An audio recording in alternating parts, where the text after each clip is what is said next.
Hey everyone, so I wanted to come on here and talk about the thermal cinch. So I bought the thermal cinch when HSN had it available with like the full kit that comes with everything. And the reason I bought it is because I've really been into like junk journals lately, and I love the idea of making junk journals. And I even made one by doing the traditional sewing. And I'm not great at sewing, and it was just very time consuming. And although I loved the outcome, I didn't love the sewing process.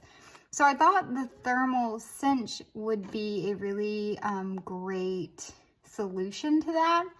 And I was right. I had my doubts because when they would show it on like YouTube and demonstrations and stuff, nobody ever opened up the books fully. And so I was thinking, oh, everything's probably gonna fall out really easily, especially for a junk journal.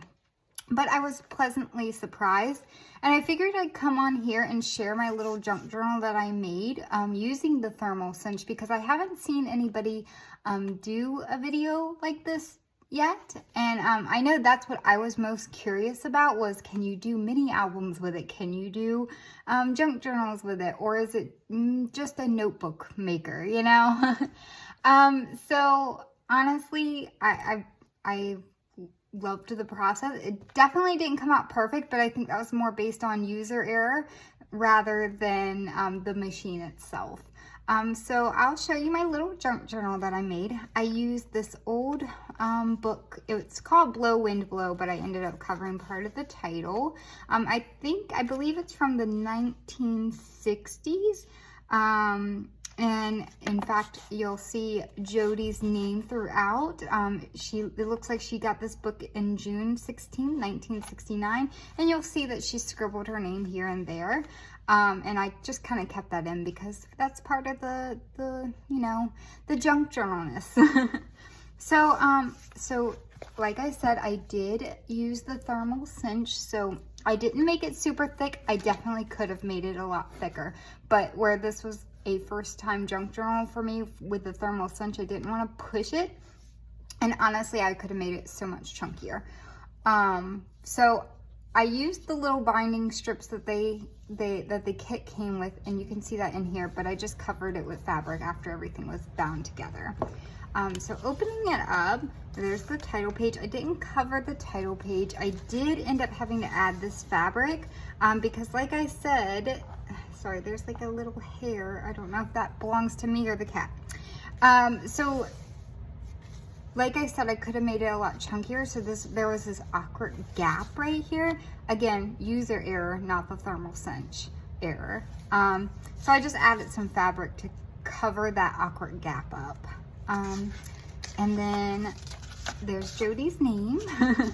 And this is just one of the little pages, the front page. I added, and you can see I can tug on this and it's not going anywhere, along with all these pages.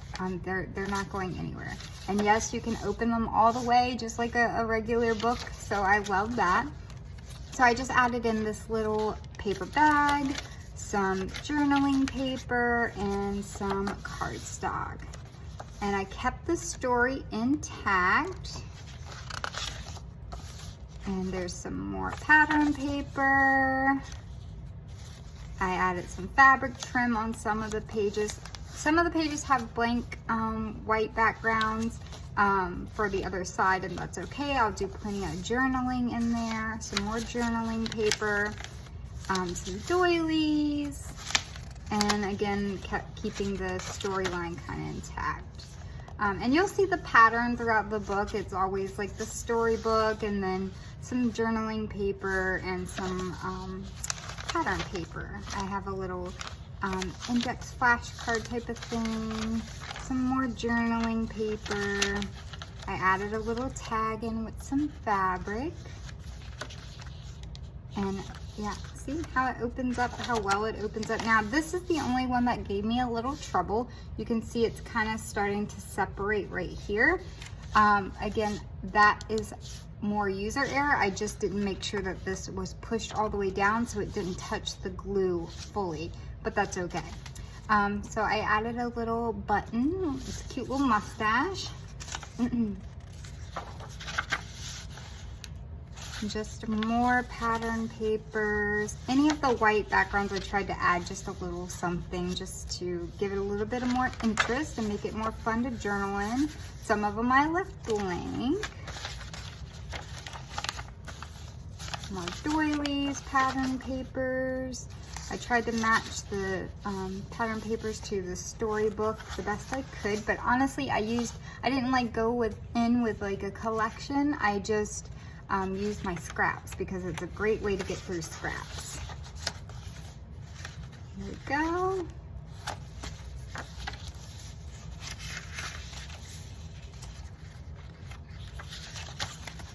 And this is actually a fun little element. I just added some paper that flips up and you can do some journaling in there. And then I also made this like a little pocket. So there's like some tags inside for additional journaling.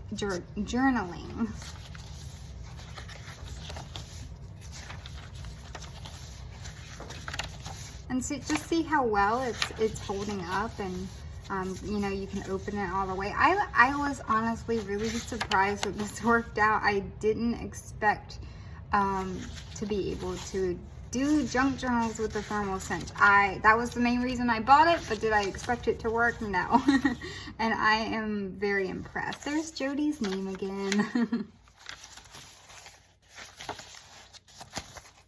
And I'm just gonna flip through all kinds of different sizes. This little flip out.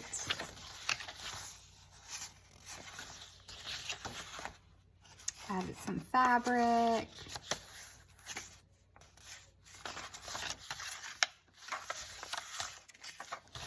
And then that's the end, and same thing, I just covered that awkward gap up with some fabric. So yeah, that's my little junk journal. I did cover the back with some pattern paper and some trims. So I really enjoyed it putting this together, and it literally took me maybe 10 to 15 minutes.